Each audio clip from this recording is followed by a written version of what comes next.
Oh, papansin naman ka na. Okay, gulang dito nga. Okay, gulang dito diba? Nasa group. Nagkuan siya ka ng ga 2 piece. Papanti din gabra. Then nakita na iyang kuan kanang iyang unod nakita na.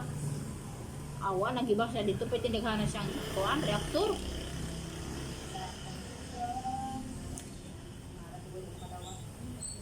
Dahil yung reactor wala pala yung earnings sa ako. Ako'y babae nga. Magsuot og fit kayo nga klaro kayo ng kuan. Kada ko ang Ginoon. Ako bahala ko lamang ko okay views. Di lang na ako naidahan akong photo diha. Ayun naman. Pero idahan, klaro siya kaya Diyos, pero kayo maawala po na magdahan. One to reactors la, ipatindig ka nag followers sa mga mata ng mga followers.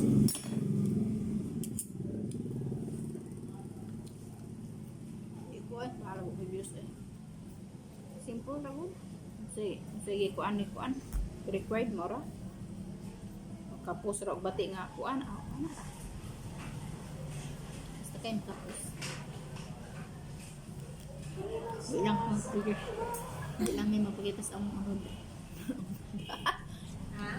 Di lang ta mapakita sa atong unod.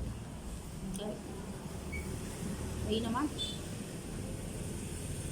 Indak magbubutan niya man sure ba dagay tang magtrending ta og dili di naulawan ta silingan naulawan ta sa kaliwatan ano na unsa na nabuang sa Facebook ligway